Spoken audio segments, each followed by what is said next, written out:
Ilang pamilya sa Northern Luzon ang sinagip dahil sa rumaragasang tubig. Sa Visayas naman, ilang barangay rin ang binaha dahil sa habagat na pinalalakas ang bagyong Goring. Saksi si Jasmine Gabriel Galban ng GMA Regional TV 1 North Central Luzon. Sa unang araw ng balik eskwela, bahagad ang bumungad sa Pantay Tamurong Elementary School sa Kawayan, Ilocos Sur. Tulong-tulong ang mga guro para malimas ang tubig. Ang grade 5 student na si Missy nakabota ng pumasok. Sana mabigyan kami ng malibro kasi nabaon sa putik at nabaha. At sana bigyan nyo kami ng iba pang gamit at TV. Kahapon talagang hindi pwedeng face-to-face yung magagawang klase natin ngayon. Pero may mga tumulong po, no, mga taga-ibang lugar, barangay officials at saka mga purpose. Kaya naiabot natin yung paaralan. Natuloy ang flag ceremony at klase sa paaralan. Pero muling bumuhos ang ulan at binaha ang paligid kaya kinansila na lang ang klase nung hapon.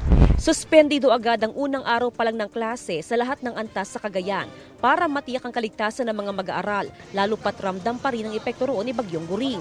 Patuloy pang ginagamit na evacuation center ang ilang paaralan sa probinsya, gaya sa Kabuluan Elementary School sa bayan ng Alcala. As soon as makita naman na safe, ay itutuloy na natin yung ating balik eskwela. Samantala, pinangangambahan ng patuloy na pagtaas ng antas ng Cagayan River. Kaninang umaga, biglang tumaas ang tubig sa mga major river system. Sa bayan naman ng Gonzaga, isang mag-anak ang natrap sa pagragasan ng tubig ang sinagip ng mga otoridad.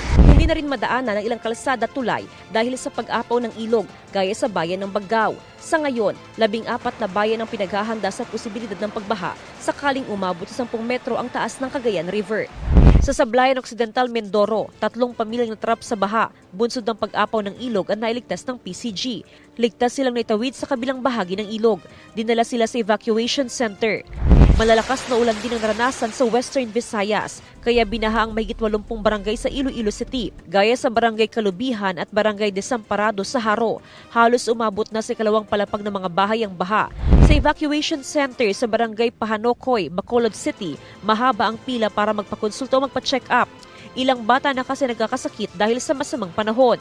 Mahigit 7,000 individual ang nanatili sa evacuation center sa Bacolod City. Para sa GMA Regional TV 1 North Central Luzon at GMA Integrated News, ako si Jasmine Gabriel Galban, ang inyong saksi. Mga kaibigan, samahan nyo kaming saksiyan ng mga balita. Mag-subscribe sa GMA Integrated News sa YouTube. Para sa mga kapuso abroad, samahan nyo kami sa GMA Pinoy TV at sa www.gmanews.tv.